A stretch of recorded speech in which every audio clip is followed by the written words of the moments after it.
Ready. हाँ जी, स्वागत है आपका। तो यहाँ पर आज की क्लास में हम स्टार्ट करने जा रहे हैं वर्ल्ड मैपिंग के अंतर्गत जो स्टार्ट की गई सीरीज थी उसमें हमने नॉर्थ अमेरिका कंप्लीट कर लिया था, साउथ अमेरिका कंप्लीट कर लिया था। आज की क्लास में हम स्टार्ट करने जा रहे हैं एशिया महाद्वीप के बारे में। तो एशिया महाद्वीप के अंदर हमें क्या क्या चीजों के बारे में पढ़ना है, तो पहले उन चीजों को समझते हैं और ये कॉन्टिनेंट कहाँ पर स्थित है। तो सबसे पहले एशिया कॉन्टिनेंट के अंदर हमें किन किन चीजों के बारे में पढ़ना है। तो एशिया कॉन्टिनेंट के अंदर यहाँ पर हम पढ़ेंगे।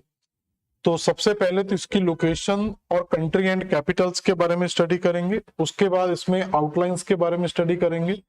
इसमें आउटलाइंस के अंदर बहुत सारी चीजें आती हैं, जैसे आपके गल्फ, बे, आइलैंड, स्ट्रेट, ठीक है, पेनिनसुला। तो ये सारी चीजें हमारी आउटलाइंस के अंदर कंप्लीट हो जाएंगी। उसके बाद हम माउंटेन्स है, रिवर्स है, लेक्स है और इसके जुड़ा हुआ कोई अदर पार्ट भी अगर कोई रह जाता है पॉलिटिकल या फिजिकल से रिलेटेड, तो उस चीजों को भी हम कवर करेंगे। तो सबसे पहले अगर एशिया कॉन्टिनेंट की बात की जाए कि एशिया कॉन्टिनेंट कहाँ पर स्थित है, तो इस एशिया कॉन्टिनेंट की अगर हम बात करते हैं तो हम जानते हैं कि भारत के दक्षिणी हिस्से से विषुवत रेखा होकर गुजरती है।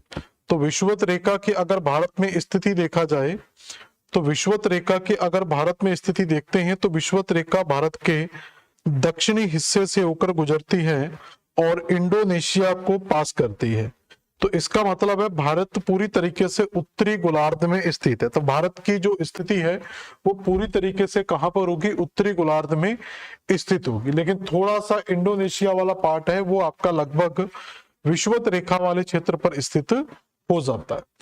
इसके अलावा दूसरी बात की जाए कि यहां से हम जानते हैं कि पूरे की पूरी 180 डिग्री जो देशांतर है वो लगभग इस साइड से होकर गुजरेगा।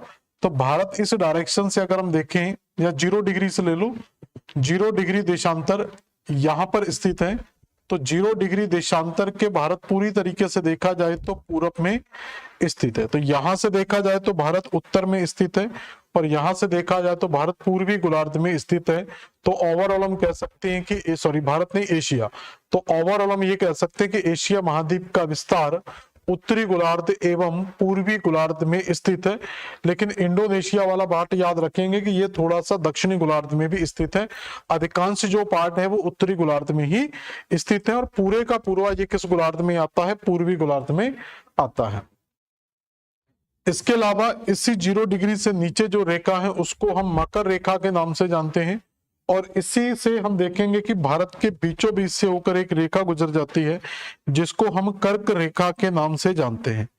आगे जाकर हम ये भी पढ़ेंगे कि कर्क रेखा भारत के किन किन राज्यों से, सॉरी, एशिया के किन किन राज्यों से होकर गुजरती है। जब भी एशिया आता है तो भारत वाली फीलिंग ज्यादा आ जाती है, तो इसलिए भारत टर्म कई बार यूज होता है बार बार। तो एशिया महाद्वीप से कर्क रेखा किन किन देशों से होकर जाती है, इस चीज की भी हम आगे जाके स्टडी करेंगे। लेकिन मकर रेखा का भारतीय महाद्वीप से कोई भी संबंध नहीं है, केवल विषुवत रेखा जो भारत के भारत के दक्षिणी हिस्से से और एशिया महाद्वीप के केवल इंडोनेशिया वाले पार्ट को टच करती है और कर्क रेखा भारत के बीचों बीच से या एशिया महाद्वीप के दक्षिणी भाग से होकर गुजरती है। इसके अलावा जो रशिया वाला पार्ट है, इस रशिया फेडरेशन वाले पार्ट से देखेंगे तो यहां से हमारा 66.5 डिग्री जो आर्कटिक वृत्त है उसके बारे में हम पढ़ सकते हैं कि आर्कटिक वृत्त हमारा कहां से पास आउट होता है, तो हम कहेंगे रशिया वाले बेल्ट से आर्कटिक सर्किल पास आउट होता है। तो केवल इतना ही अभी आपको याद रखना है। अब इसमें क्या किया जाता है, एक चीज को और एक बार समझ लें। इस पूरे मैप को अगर एशिया के अगर हम पॉलिटिकल मैप की बात करते हैं तो पॉलिटिकल स्ट्रक्चर में देखा जाए तो एशिया को पॉलिटिकली कई पार्ट्स में डिवाइड किया जाता है। जैसे ये नॉर्थ वाला पूरा का पूरा जो बेल्ट है इसको उत्तरी एशिया के नाम से जाना जाता है, नदर्न एशिया वाला पार्ट कहलाता है। और इस उत्तरी एशिया में केवल एक ही देश फैला हुआ है जो है हमारा रशिया। इसके अलावा इस साइड का जो एरिया पूरे का पूरा आता है इसको पूर्वी एशिया के नाम से जाना जाता है। तो इसे हम क्या कहते हैं, ईस्टर्न एशिया, पूर्वी एशिया। इसके बाद इस सेक्शन के अंदर अगर हम जाते हैं तो इसको हम दक्षिण पूर्वी एशिया के नाम से जानते हैं। तो यहां पर हमें मिल जाता है साउथ ईस्ट एशिया, दक्षिण पूर्व एशिया। और यहां से ये वाला बेल्ट की अगर हम बात करते हैं तो इसको दक्षिण एशिया के नाम से जाना जाता है, साउथ एशिया। और ये वाला जो सेक्शन है इसको हम सेंट्रल एशिया या मध्य एशिया के नाम से जानते हैं। ये जो एरिया है इसका पूरे का पूरा, इसको हम पश्चिम एशिया के नाम से पढ़ते हैं। तो जब हम देखो एक साथ अगर सारे देशों को पढ़ोगे तो थोड़ा सा दिक्कत आती है। अगर हम पूरे कॉन्टिनेंट को कई पार्ट्स में डिवाइड करते हैं और उस पार्ट के अंदर अगर हम सारे स्टेट कंट्री की बात करते हैं तो बड़ी इजीली आपको ये याद हो सकता है। तो पहले हम उत्तरी एशिया पढ़ेंगे, उसके बाद पूर्वी एशिया, दक्षिण पूर्व एशिया, दक्षिण एशिया, मध्य एशिया और पश्चिम एशिया। और यहाँ से क्वेश्चन भी पूछे जाते हैं कि कौन सा पार्ट ईस्ट एशिया में, कौन सा साउथ ईस्ट एशिया, कौन सा एशिया, कौन सेंट्रल एशिया और कौन वेस्ट एशिया। तो वन बाई वन स्टार्ट करते हैं। सबसे पहले हम पढ़ेंगे नॉर्थ एशिया। तो नॉर्थ एशिया के अंदर देखा जाए तो ये पूरे का पूरा जो नॉर्दर्न एशिया है इसके अंदर केवल एक ही कॉन्टिनेंट की स्टडी करते हैं, सॉरी एक ही कंट्री की स्टडी करते हैं जिसका नाम है रशिया। और इस रशिया की राजधानी आपको यूरोप वाले, क्योंकि यहां से जो पार्ट है वो यूरोप का एशिया वाला पार्ट आ जाता है रशिया का, तो रशिया का कुछ पार्ट है जो आपका एशिया के अंतर्गत आता है और इसी रशिया का कुछ पार्ट है जो यूरोप कॉन्टिनेंट के अंतर्गत आता है। इसकी कैपिटल की अगर हम बात करें तो कैपिटल का नाम है मॉस्को, जो यूरोप वाले साइड में है। तो यूरोप कॉन्टिनेंट के अंदर भी इसका कुछ पार्ट आता है और एशिया कॉन्टिनेंट के अंदर भी इसका पार्ट आता है। तो ये हमारा पहला कॉन्टिनेंट के अंतर्गत पहला देश होता है रशिया, रूस देश, जिसकी राजधानी मॉस्को यूरोप वाले बेल्ट में स्थित है। तो उत्तरी एशिया में केवल यूरोप की स्टडी करते हैं। इसके बाद अगर देखा जाए तो इस साइड का एरिया, यहां से अगर आप जाएंगे तो ये हमारा यूरोप वाला पार्ट था, ठीक है। तो ये हमारा यहां से पार्ट आ गया था नॉर्थ एशिया। अब हम इस सेक्शन की बात करेंगे तो इस सेक्शन को कहा जाता है पूर्वी एशिया। तो देखिए जरा, तो पूर्वी एशिया की अगर हम बात करते हैं तो इसमें कौन कौन से देश आते हैं। तो यहां पर तो रशिया वाला बेल्ट हो गया था, तो रशिया को हम किस में काउंट करते हैं, नॉर्थ एशिया में। यहां पर जो देश आते हैं उसमें हम पहले देश की बात करते हैं मंगोलिया। मंगोलिया के अलावा और देशों की बात करें तो यहां पर जापान आता है। जापान के अलावा यहां पर देखेंगे तो नॉर्थ कोरिया, साउथ कोरिया की पोजीशन आती है और चाइना भी हम ईस्टर्न एशिया में ही काउंट करते हैं। और इसके अलावा छठवां देश मिलता है हमें यहां पर ताइवान। तो ताइवान को भी हम किसमें काउंट करेंगे, ईस्ट एशिया के अंतर्गत काउंट करते हैं, ठीक है। तो यहां मैं लिख दे रहा हूं, ये है नॉर्थ कोरिया और ये है साउथ कोरिया, ठीक है। जापान आपको दिखाई रहा होगा, यहां पर जो हमें मिलता है उसको कहा जाता है ताइवान। बाकी की सारी कंट्री आपको विजिबल होती हैं। तो ईस्टर्न एशिया के अंतर्गत कौन कौन से देश आते हैं, तो ईस्टर्न एशिया के अंदर हम देखेंगे तो इसमें मंगोलिया कंट्री आती है, चाइना कंट्री आता है, नॉर्थ कोरिया आता है, साउथ कोरिया आता है, जापान का पार्ट आता है और ताइवान का पार्ट आता है। तो ये 5 से 6 कंट्री अगर हम देखें तो ये सारे के सारे देश हमारे किसके पार्ट है, ईस्टर्न एशिया के पार्ट है। इस पूर्वी एशिया के देशों की राजधानी की अगर हम बात करें तो मंगोलिया की राजधानी आपको मिल जाएगी उलान बटोर। तो सबसे पहले मंगोलिया की राजधानी याद रखेंगे, तो मंगोलिया की राजधानी का नाम क्या है, उलान बटोर। इसके अलावा नॉर्थ कोरिया की कैपिटल की अगर हम बात करें तो यहां पर मिल जाती है हमें प्योंगयांग। और साउथ कोरिया की कैपिटल की बात करें तो यहां पर हमें मिल जाता है सियोल। कैपिटल्स को जरूर पढ़ना है। मंगोलिया की कैपिटल उलान बटोर मिलेगी, नॉर्थ कोरिया की कैपिटल प्योंगयांग है, साउथ कोरिया की कैपिटल सियोल। अभी हम केवल इस क्लास के अंदर केवल कंट्री और कैपिटल्स की बात करेंगे। अब आप ये नहीं कहेंगे सर नॉर्थ कोरिया नहीं पढ़ा या साउथ कोरिया नहीं पढ़ा, इसके बारे में स्टडी नहीं करेंगे अभी, केवल कंट्री और कैपिटल्स। इसके अलावा अगर हम चाइना की कैपिटल जानते हैं तो पूर्वी तट पर ही चाइना की कैपिटल बीजिंग मिल जाती है। और ताइवान के अंदर जाते हैं तो ताइवान की कैपिटल ताइपे। और जापान के अंदर जाते हैं तो जापान की कैपिटल मिल जाती है टोक्यो। जापान को मैं आपको आगे जाके डिटेल से भी पढ़ाऊंगा, कई देशों के बारे में बहुत अच्छे से यहाँ पर कवर करेंगे, तो क्लियर होगा। तो मंगोलिया कैपिटल उलान बटोर, चाइना की कैपिटल बीजिंग, नॉर्थ कोरिया की प्योंगयांग, साउथ कोरिया की सियोल, जापान की कैपिटल याद रखेंगे टोक्यो, ताइवान की कैपिटल याद रखेंगे ताइपे। इन पूरे देशों के अंदर देखेंगे तो जापान तो पूरी तरीके से द्वीपीय देश है। नॉर्थ कोरिया, साउथ कोरिया एक पेनिनसुलर कंट्री के अंतर्गत आते हैं। इस पूरे पेनिनसुला को कहा जाता है कोरिया पेनिनसुला। तो नॉर्थ कोरिया और साउथ कोरिया किसमें स्थित है, कोरिया पेनिनसुला के अंतर है। ताइवान भी देखेंगे एक द्वीपीय देश है। चाइना की पूर्वी सीमा पूरी तरीके से महासागर को टच करती है, इसलिए इसको कोस्टल कंट्री बोल सकते हैं। लेकिन मंगोलिया की अगर आप बात करोगे तो मंगोलिया एकमात्र ऐसा देश है जो एक स्थल अवरुद्ध देश है। तो मंगोलिया कैसा देश है? एक स्थल अवरुद्ध देश है, ये हम कह सकते हैं एक लैंड लॉक्ड कंट्री है। तो ये एक स्पेशल पॉइंट है आपके लिए कि ईस्टर्न एशिया के अंतर्गत, देखो नॉर्थ एशिया में केवल रशिया था, लैंड लॉक्ड नहीं है। ईस्टर्न एशिया के अंदर केवल एक ही देश है जो पूरी तरीके से लैंड लॉक्ड है, जिसको कहेंगे मंगोलिया। तो पूर्वी एशिया का एक देश बताएंगे मंगोलिया, जो पूरी तरीके से लैंड लॉक्ड है।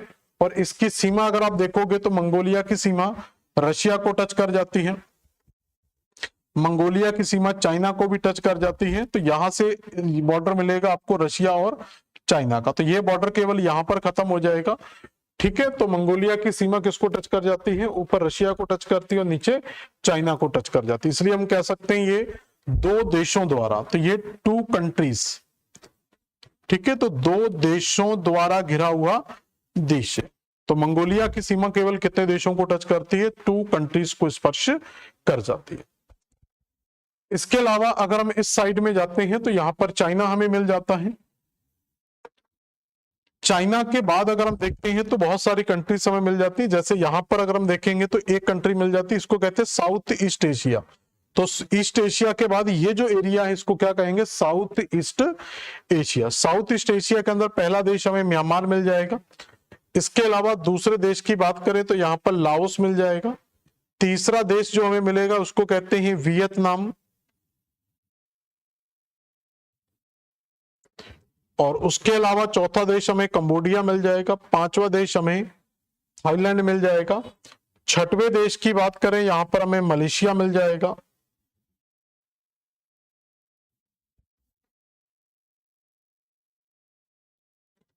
मलेशिया के बाद अगर हम देखें तो यहां पर हमें एक छोटा सा देश मिल जाता है जिसको कह देते हैं सिंगापुर,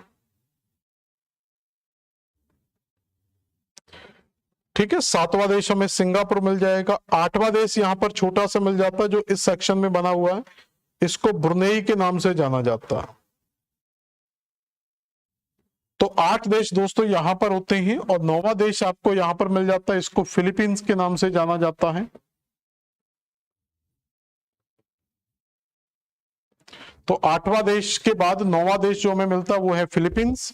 और इसके अलावा जो सबसे बड़े द्वीपों का समूह मिलता है उसको कहा जाता है इंडोनेशिया। तो कई छोटे छोटे द्वीपों का समूह मिलता है जिसको किस नाम से जाना जाता है? इंडोनेशिया के नाम से जाना जाता है। तो 10 देश दोस्तों में यहां पर मिल जाते हैं दक्षिण पूर्व एशिया के अंदर। और एक देश और यहां पर लिया जाता है जिसको तिमोर लेस्टी के या ईस्ट तिमोर के नाम से भी जाना जाता है, इसको कहते हैं तिमोर लेस्टी। तो तिमोर लेस्टी भी यहां पर हमें मिल जाएगा। तो टोटल 11 देश यहां पर हम काउंट करेंगे। तो साउथ ईस्ट एशिया के अंदर टोटल कितने देश आते हैं? 11 देश, जिसमें म्यांमार है, वियतनाम है, लाओस है, कंबोडिया है, थाईलैंड है, ठीक है, मलेशिया है, सिंगापुर है, ब्रुनेई है, फिलीपींस है, इंडोनेशिया एंड तिमोर लेस्टी। अब इनकी कैपिटल्स की एक बार स्टडी कर लेते हैं कि इनमें कौन कौन सी कैपिटल्स आती हैं। तो सबसे पहले आप म्यांमार के अंदर जाएंगे तो म्यांमार की कैपिटल आपको नेफियादे मिल जाएगी। तो म्यांमार की कैपिटल का नाम क्या मिल जाएगा? यहाँ पर नेफियादे। उसके बाद यहाँ पर दूसरे नंबर पर जाएंगे तो वियतनाम, वियतनाम की कैपिटल आपको उत्तरी तट पर मिल जाएगी जिसका नाम है हनोई। इसके बाद लाओस में जाएंगे तो लाओस की कैपिटल जो मिलेगी वो है वियंतियान। तो लाओस की कैपिटल यहाँ पर याद रखेंगे तो लाओस की कैपिटल का नाम क्या हो जाएगा? वियंतियान। और कंबोडिया की कैपिटल की अगर हम बात करें तो कंबोडिया की कैपिटल यहाँ पर मिल जाती है हमें नॉमपेन। और थाईलैंड की कैपिटल आप जानते हैं बैंकॉक। तो इन कैपिटल्स को याद रखेंगे। तो वियतनाम की कैपिटल वियंतियान नहीं है, ये कंफ्यूजन होता है। वियतनाम की कैपिटल का नाम है हनोई और लाओस की कैपिटल का नाम है वियंतियान। कंबोडिया की कैपिटल का नाम है नॉमपेन और थाईलैंड की कैपिटल का नाम है बैंकॉक, ठीक है।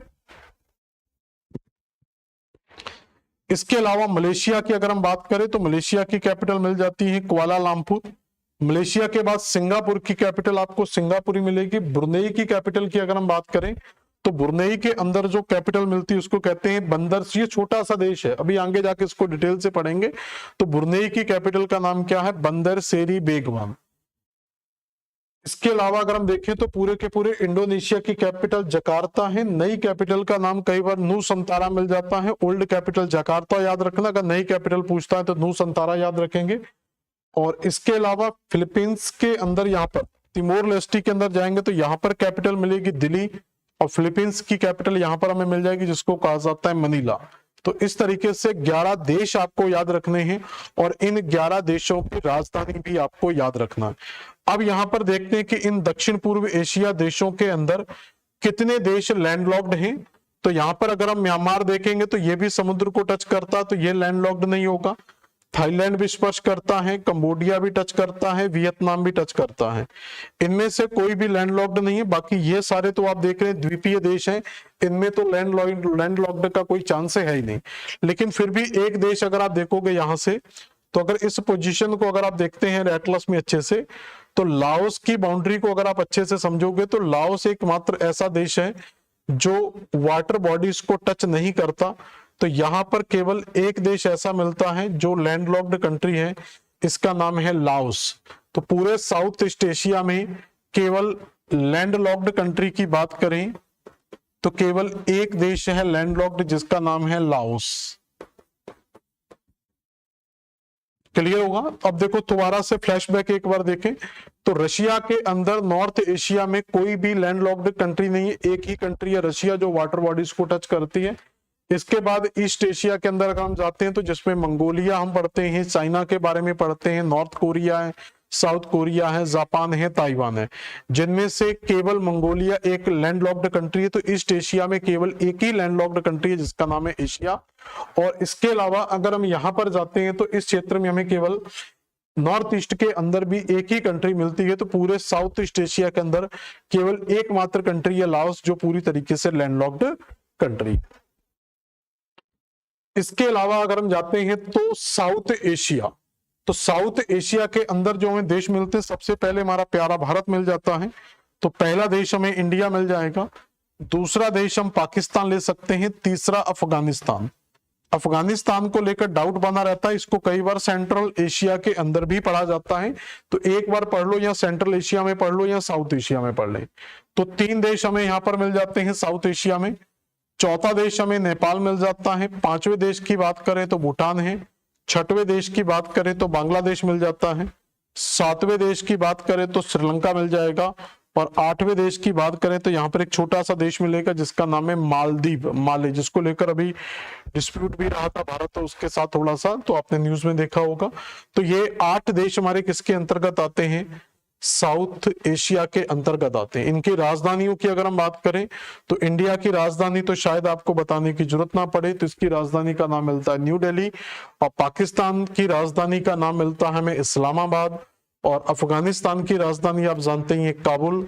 और नेपाल की कैपिटल्स की बात करें तो यहाँ पर आपको काठमांडू मिल जाता है। और भूटान की कैपिटल हम जानते हैं थिम्पू मिल जाती है। बांग्लादेश की कैपिटल हम जानते हैं ढाका मिल जाती है। श्रीलंका की कैपिटल की अगर हम बात करते हैं, श्रीलंका की कैपिटल का नाम मिलता है श्री जयवर्धनेपुरम। श्री जयवर्धनेपुरा या श्री जयवर्धनेपुरम श्रीलंका की कैपिटल मिलती है। और उसके बाद एक लास्ट देश हमें मिलता है, वो है 8वें नंबर पर मालदीव, जिसकी राजधानी का नाम क्या है, तो ये नीचे कैपिटल लिखा हुआ है, तो राजधानी का नाम क्या है, माले। तो इस तरीके से साउथ एशिया में भी हमारे 8 देश कंप्लीट होते हैं। क्या इन साउथ एशिया के देशों में कोई लैंडलॉक्ड देश है, तो इंडिया तो लैंडलॉक्ड है नहीं, मालदीव और श्रीलंका लैंडलॉक्ड है नहीं, बांग्लादेश भी लैंडलॉक्ड नहीं होगा, पाकिस्तान भी लैंडलॉक्ड नहीं होगा। लेकिन कुछ देश आपको दिखाई देंगे जो पूरी तरीके से लैंडलॉक्ड हैं। इनमें 3 देश आप स्पष्ट तरीके से देख सकते हैं। पहला जो लैंडलॉक्ड देश है वो अफगानिस्तान होगा। दूसरा लैंडलॉक्ड जो देश है वो नेपाल आपको मिल जाएगा।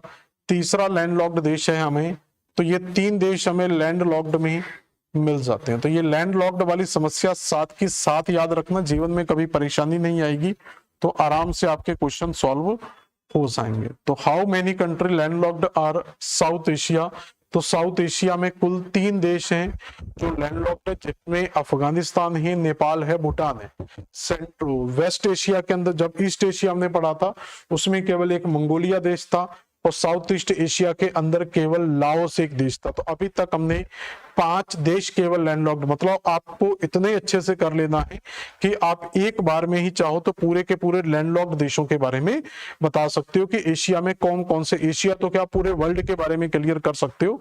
जैसे नॉर्थ अमेरिका में कोई भी लैंडलॉक्ड कंट्री नहीं थी, साउथ अमेरिका में हमने 2, बोल्विया और पराग्वे 2 लैंडलॉक्ड कंट्री पड़ी थी। एशिया के अंदर अभी तक हमें 5 लैंडलॉक्ड कंट्री मिल चुकी है। तो ये था हमारा साउथ एशिया। साउथ एशिया के बाद अगर हम इस सेक्शन में जाते हैं तो यहां पर हमें मिलता है सेंट्रल एशिया। तो सेंट्रल एशिया की बात करें तो इसमें देखो, अफगानिस्तान मैंने बोला था एक एक्सेप्शन में आता है। अफगानिस्तान को आप सेंट्रल एशिया में शामिल कर भी सकते हो और चाहो तो इसको हटा भी सकते हो। अगर हमने इसको साउथ एशिया में पढ़ लिया है तो आप इसको सेंट्रल एशिया में नहीं पढ़ेंगे। अगर आप साउथ एशिया में नहीं पढ़ते हैं तो आप इसको फिर सेंट्रल एशिया के अंदर पढ़ेंगे, ठीक है। तो ये थोड़ा सा आप याद रखेंगे। तो हम अफगानिस्तान को ऑलरेडी साउथ एशिया के अंदर पढ़ चुके हैं। तो यहाँ पर हमारी कहानी स्टार्ट होगी पहले देश ताजिकिस्तान से, उसके ऊपर किर्गिस्तान दिया हुआ है, किर्गिस्तान के ऊपर कजाकिस्तान, उज्बेकिस्तान और उसके बाद तुर्कमेनिस्तान। तो देखें जरा, तो पहली कंट्री जो हमें मिलेगी यहाँ पर वो है ताजिकिस्तान, दूसरी कंट्री है किर्गिस्तान, तीसरा देश मिलता है, बड़ा देश है सेंट्रल एशिया में सबसे बड़ा देश कह सकते हैं कजाकिस्तान, चौथा उज्बेकिस्तान और पांचवा देश मिलता है तुर्कमेनिस्तान। अगर अफगानिस्तान को भी काउंट कर लोगे तो सेंट्रल एशिया में टोटल 6 देश आते हैं। और इन देशों की एक सबसे प्यारी बात देखेंगे कि ये सारे के सारे देश लैंड लॉक्ड कंट्री के अंतर्गत आते हैं। तो सेंट्रल एशिया में तो रटना ही नहीं है कि कौन सा है। तो सेंट्रल एशिया में अगर अफगानिस्तान को भी सेंट्रल एशिया में पढ़ोगे तो 6 के 6 देश ही क्या है यहाँ पर लैंड लॉक्ड देश में शामिल होते हैं। जैसे ताजिकिस्तान देखोगे ये भी लैंडलॉक्ड है, किर्गिस्तान भी लैंडलॉक्ड है, कजाकिस्तान भी लैंडलॉक्ड है, उज्बेकिस्तान भी लैंडलॉक्ड है, तुर्कमेनिस्तान की। हालांकि कई लोगों का ये मानना होता है कि यहाँ पर जो कैस्पियन सागर है, तो इस अगर कैस्पियन सी की बात करें तो कजाकिस्तान और तुर्कमेनिस्तान कैस्पियन सागर को टच करते हैं, ये लैंडलॉक्ड कंट्री नहीं हो सकते। मैं आपको यहाँ पर क्लियर कर दूं कि कैस्पियन सागर यहाँ पर जरूर लिखा हुआ, लेकिन ये एक क्या है लेक के अंतर्गत इसकी स्टडी की जाती है। भले इसको सागर बोला है, आंतरिक सागर है, तो इसलिए इसको लेक के अंतर्गत पढ़ा जाता है। अगर कोई देश लेक को स्पर्श करता है तो उसे हम लैंडलॉक्ड ही मानेंगे, ठीक है। और अगर ओशियन को टच करता है तो वो लैंडलॉक्ड नहीं होगा, तो इसलिए हम इसको लैंडलॉक्ड में काउंट करेंगे। तो हम ये कह सकते हैं कि सेंट्रल एशिया के सारे देश टोटल 5 या 6 कंट्री हैं। अफगानिस्तान को करोगे तो 6 हैं, सारे के सारे क्या हैं यहाँ पर लैंड लॉक्ड कंट्री हैं। तो सारे के सारे देश कैसे हैं लैंडलॉक्ड हैं।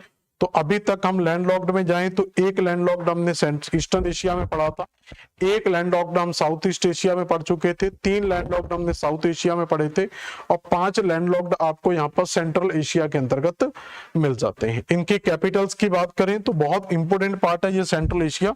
ताजिकिस्तान की कैपिटल की बात करें तो हम जानते हैं इसकी कैपिटल हमें क्या मिल जाती है, दुशांबे।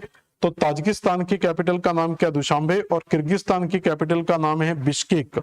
और कजाकिस्तान की कैपिटल हम देखते हैं तो अस्ताना हमें मिल जाती है, इसके उत्तरी भाग में आपको अस्ताना मिल जाएगा।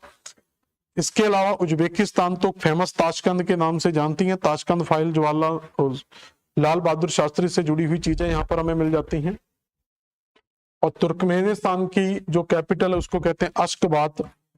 तो इस तरीके से, और अफगानिस्तान की कैपिटल हम काबुल ऑलरेडी पढ़ चुके हैं। तो इस तरीके से आपको यहाँ पर ये 2-3 चीजें याद रखना है कि सेंट्रल एशिया में सबसे बड़ा देश कजाकिस्तान है। सेंट्रल एशिया में 5+ या 1 कह सकते हो या 5 कंट्रीज ऑलरेडी पढ़ लेना। तो 5 से 6 देश आते हैं। अफगानिस्तान टच करोगे तो 6 हो जाएंगे, नॉर्मली 5 देश हैं। इसके अलावा सारे के सारे देश ही स्थलवृद्ध हैं, जिनमें केवल 2 देश हैं जो कैस्पियन सागर को टच करते हैं, एक कजाकिस्तान टच करता है, उसके अलावा दूसरी सीमा तुर्कमेनिस्तान की स्पर्श करती है। और इनकी कैपिटल खास तौर पर याद रखेंगे, काफी इंपोर्टेंट पार्ट रहता है। तो ये कहानी होती है दोस्तों हमारे यहाँ पर सेंट्रल एशिया की। सेंट्रल एशिया के बाद अगर हम जाते हैं तो इस सेक्शन को कहा जाता है वेस्टर्न एशिया, पश्चिमी एशिया। तो सेंट्रल एशिया के बाद जो एरिया मिलता है उसको किस नाम से जाना जाता है, पश्चिमी एशिया के नाम से जाना जाता है। अब पश्चिमी एशिया में कौन कौन से देश आते हैं, यहाँ पर थोड़ा सा समय लेना। तुर्कमेनिस्तान, अफगानिस्तान तक हम पढ़ चुके थे कि ये सब, ये नीचे पाकिस्तान है, ये सारे के सारे अगर हम बात करें तो इनको क्या कहा जाता है, तो ये सारे के सारे सेंट्रल एशिया के पार्ट थे। लेकिन जैसे हम सेंट्रल एशिया से एंटर करते हैं तो हमें वेस्टर्न एशिया मिलता है, जिसमें सबसे पहला देश मिलता है ईरान। तो काफी महत्वपूर्ण देश है सारे के सारे वेस्ट एशिया में। तो ईरान, और ईरान के, अब देखो आपको कैसे पूरे देशों को कवर करना है। ईरान से डायरेक्ट आप इस तरफ नहीं जाएंगे, ईरान से आप जाएंगे इराक।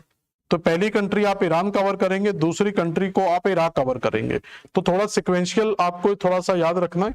पहली कंट्री ईरान कंप्लीट करेंगे, ईरान से जाएंगे कहां पर, इराक, क्योंकि ईरान के बॉर्डर के साथ किसका बॉर्डर लगा हुआ है, इराक का। इराक के बाद जब आप आगे बढ़ेंगे तो आप तीसरी कंट्री में जाएंगे, यहाँ पर कुवैत। तो ये एक छोटा सा देश है यहाँ पर, जिसको कहा जाता है कुवैत सिटी या कुवैत के नाम से जाना जाता है। तो तीसरी कंट्री जो हमें मिलेगी वो है कुवैत। कुवैत के बाद यहाँ पर कुछ देश दिए नहीं है, मैं यहाँ पर बना दे रहा हूं, इसके अंदर एक छोटा सा देश मिलता है जिसको कहते हैं बहरीन। तो यहाँ पर एक छोटा सा देश मिलेगा इस जगह पर, जिसका नाम क्या, बहरीन, जो एक द्वीपीय देश है और फारस की खाड़ी के अंदर। ये जो खाड़ी है दोस्तों, इसको क्या कहा जाता है, फारस की खाड़ी। बहरीन के नीचे जाएंगे तो यहाँ पर जो ये देश मिलेगा इसको कहा जाता है कतर।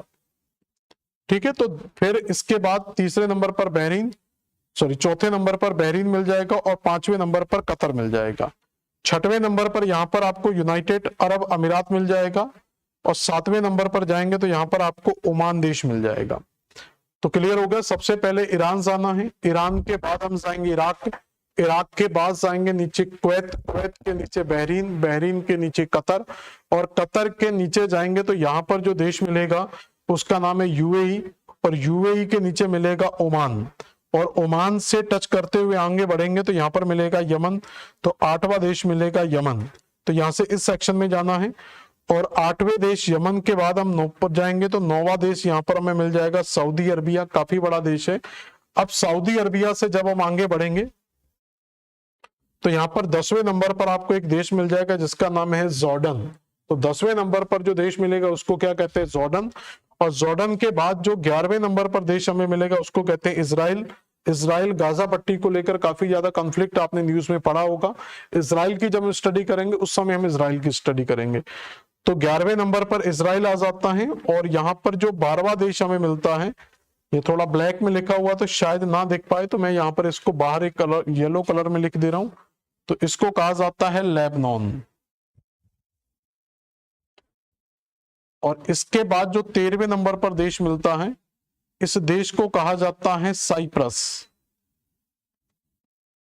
तो लेबनान के बाद 13वां देश साइप्रस मिल जाता है और 14वां देश जो मिलेगा वो है सीरिया और 15वें पर मिल जाएगा टर्की या इसको तुर्की कहा जाता है। 16वें नंबर पर अगर हम जाएंगे तो जॉर्जिया मिल जाएगा। 17वें नंबर पर अर्मेनिया मिल जाएगा और 18वें नंबर पर अजरबैजान मिल जाएगा। तो हम टोटल ये देख चुके हैं कि वेस्टर्न एशिया के अंदर 18 देश हमें यहाँ पर मिल जाते हैं। तो सबसे ज्यादा देश हमें वेस्टर्न एशिया के अंदर ही मिलते हैं। क्लियर हो गया। तो एक बार देशों को देख लें तो पूरे वेस्टर्न एशिया के अंतर्गत जो देश मिलते हैं उनके अंदर हमें क्या मिल जाता है, ईरान, इराक, कुवैत, ठीक है, कुवैत के नीचे बहरीन, बहरीन के नीचे Qatar, UAE, Oman, Yemen, Saudi Arabia, Jordan, Israel, Lebanon, Syria, Cyprus, उसके ऊपर टर्की, टर्की के इधर जाएंगे अजरबैजान है, अजरबैजान के पास अर्मेनिया और ऊपर जॉर्जिया। तो ये 18 देश हमें यहाँ पर मिल जाते हैं। इन 18 देशों में हमें ये देखना है कि कितने देश लैंड लॉक्ड कंट्रीज हैं। तो अगर हम लैंड लॉक्ड कंट्रीज को पहचानने का प्रयास करें तो ईरान तो होगा नहीं, इराक भी नहीं है, कुवैत भी नहीं होगा, बहरीन भी नहीं होगा, कतर भी नहीं है, यूएई भी नहीं होगा, ओमान भी नहीं है, यमन भी नहीं है, सऊदी अरब भी नहीं होगा, जॉर्डन भी नहीं है, जॉर्डन भी समुद्र को टच करता है, इजराइल हमें दिखाई दे रहा, हो नहीं सकता, लेबनान भी नहीं हो सकता है, साइप्रस भी नहीं हो सकता, सीरिया भी नहीं हो सकता, इराक हम पहले ही मना कर चुके हैं, टर्की भी नहीं हो सकता, जॉर्जिया भी यहाँ पर क्या है टच कर जाता है, यहाँ पर इसमें ब्लैक सी वगैरह मिल जाता है, यहाँ पर उसका पार्ट आ जाता है, तो ये जॉर्जिया भी नहीं टच करेगा। ये कैस्पियन सी है तो इसको टच कर जाएगा अजरबैजान। तो अजरबैजान को आप लैंडलॉक्ड मान सकते हैं। तो यहां पर 2 लैंडलॉक्ड मिल जाएंगे, एक हमें अजरबैजान मिल जाएगा, दूसरा अर्मेनिया मिल जाएगा। तो ये 2 देश हमें यहाँ पर क्या है लैंडलॉक्ड मिल जाते हैं, अजरबैजान और Armenia, only 2 country under western Asia. तो 2 देश हैं यहाँ पर जो हमें लैंडलॉक्ड मिलते हैं। 2 देशों में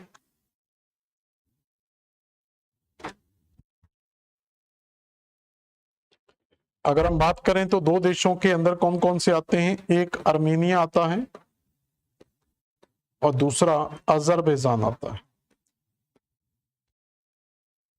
क्लियर हुआ। तो केवल 2 देश यहां पर क्या है आपको लैंड लॉक्ड कंट्री के अंतर्गत मिल जाएंगे। अब यहाँ पर यह समझना है कि इन देशों की कैपिटल्स क्या है। जैसे ईरान की कैपिटल की बात करेंगे तो सबसे पहले ईरान की कैपिटल मिल जाएगी आपको तेहरान। इसके बाद इराक की कैपिटल हम जानते हैं बगदाद हमें मिल जाती है। उसके बाद अगर आप जाएंगे तो कुवैत की राजधानी कुवैत सिटी मिल जाती है। बहरीन में जाएंगे तो बहरीन की कैपिटल यहाँ पर मनामा है। कतर की कैपिटल में जाएंगे तो दोहा मिल जाती है। यूएई की कैपिटल हम जानते हैं अबू धाबी मिल जाती है। इसके अलावा ओमान की कैपिटल में जाएंगे तो मस्कट मिल जाएगी। यमन की कैपिटल में जाएंगे तो साना मिल जाएगी यहाँ पर।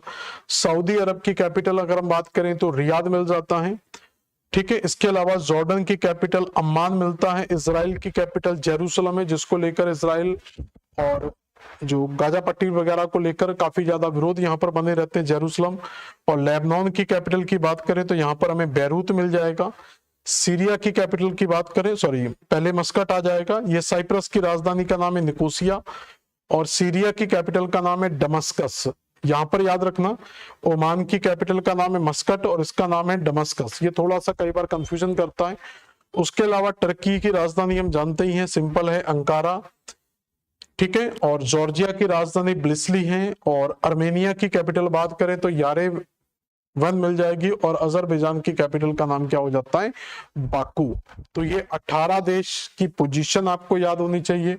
18 देशों में कौन कौन से लैंडलॉक्ड हैं ये आपको क्लियर होना चाहिए, कौन से पेनिनसुला में ये क्लियर, और विथ कैपिटल भी आपको याद होनी चाहिए। तो आज की क्लास में केवल आपको ये प्रयास करना है कि हमें सारे देशों की कंट्री और उनकी कैपिटल याद हो जाए। अभी मतलब एशिया की कंट्री और कैपिटल आपको याद हो जाए, क्योंकि अगर कंट्री कैपिटल आपको याद हो जाती तो आपके अंदर अपने आप ये कॉन्फिडेंस आ जाता है, क्योंकि हम बेसिक को बहुत अच्छे से कवर कर लेते हैं।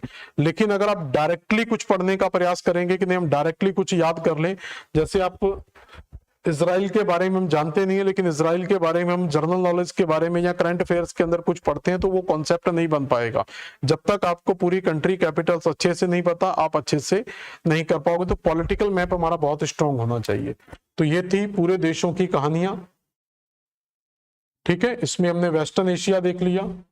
वेस्टर्न एशिया के बाद यहां पर हम जाएंगे, अब कुछ लैंडलॉक्ड में आपको एक साथ बता दे रहा हूं कि लैंडलॉक्ड कंट्री हमने कौन कौन सी पढ़ी थी। तो सबसे पहली लैंडलॉक्ड कंट्री हमने पढ़ी थी मंगोलिया। तो मंगोलिया लैंडलॉक्ड कंट्री हमने ईस्टर्न एशिया के अंदर पढ़ा था। इसके अलावा दूसरी लैंडलॉक्ड हमने पढ़ा था यहाँ पर, वो था लाओस, जो साउथ ईस्ट के अंदर पढ़ा था। इसके अलावा यहाँ पर हमने भूटान के बारे में देखा था, नेपाल के बारे में देखा था और अफगानिस्तान के बारे में देखा था। अफगानिस्तान यहाँ पर आया नहीं है तो इसको भी रेड कारपेट कर लो, इसका भी इस पर कलर नहीं आया है। तो अफगानिस्तान भी हमारा लैंडलॉक्ड है यहाँ पर पूरे का पूरा।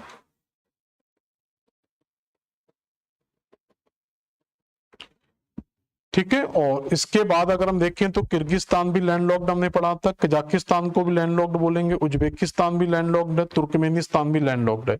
और इधर से ये दो देश अजरबैजान और अर्मेनिया, ठीक है, अजरबैजान और अर्मेनिया, ये दो देश क्या हैं, लैंडलॉक्ड है। तो पूरे ओवरऑल में हमने ये देखा कि अगर हम पूरे लैंडलॉक्ड देशों की बात करें कि कौन कौन से देश लैंडलॉक्ड हैं, तो सबसे पहले याद रखेंगे आप ये कहेंगे नॉर्थ एशिया।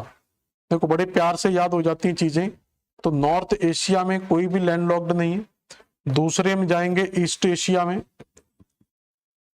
तो ईस्ट एशिया में केवल एक लैंडलॉक्ड है जिसका नाम है मंगोलिया। इसके अलावा तीसरे नंबर पर आप जाते हैं साउथ ईस्ट एशिया में, यहां पर भी केवल एक ही लैंडलॉक्ड हमने पढ़ा था जिसका नाम था लाओस। और इसके अलावा अगर हम जाते हैं तो साउथ एशिया में, जिसमें हमने 3 लैंडलॉक्ड के बारे में पढ़ा था, एक है भूटान, दूसरा है नेपाल और तीसरा आप अफगानिस्तान लिख सकते हो। उसके अलावा हमने सेंट्रल एशिया में आपको यह बताया था कि सेंट्रल एशिया में जितने भी देश हैं, मतलब 5 देश अभी आएंगे, ये 5 के 5 क्या हैं, लैंडलॉक्ड हैं। और उसके अलावा वेस्ट एशिया में जाएंगे तो वेस्ट एशिया में केवल 2 देश लैंडलॉक्ड हैं। तो कुल मिला के 2 और 5 7 8 9 10 11 12, तो एशिया महाद्वीप के अंदर टोटल 12 देश हैं जो कैसे हैं, लैंडलॉक्ड कंट्री हैं। तो इस तरीके से थोड़ा सा आप लोग इस पर मेहनत करें और मेहनत करने के साथ साथ एटलस का यूज करें और बहुत अच्छे से सारी चीजें आपको कवर हो जाएंगी। तो आज की क्लास में हमने एशिया का पॉलिटिकल मैप पूरी तरीके से कंप्लीट कर लिया, जिसमें सारी कंट्रीज और कैपिटल्स के बारे में हमने पढ़ा। नेक्स्ट क्लास के अंदर जब हम स्टडी करेंगे तो नेक्स्ट क्लास के अंदर हम पढ़ेंगे इसकी आउटलाइन के बारे में। आउटलाइन के अंतर्गत इसमें गल्फ बे, खाड़ियां, जो भी चीजें हैं वो सारी चीजों को हम कंप्लीट करेंगे। तो मिलते हैं कल क्लास में। धन्यवाद।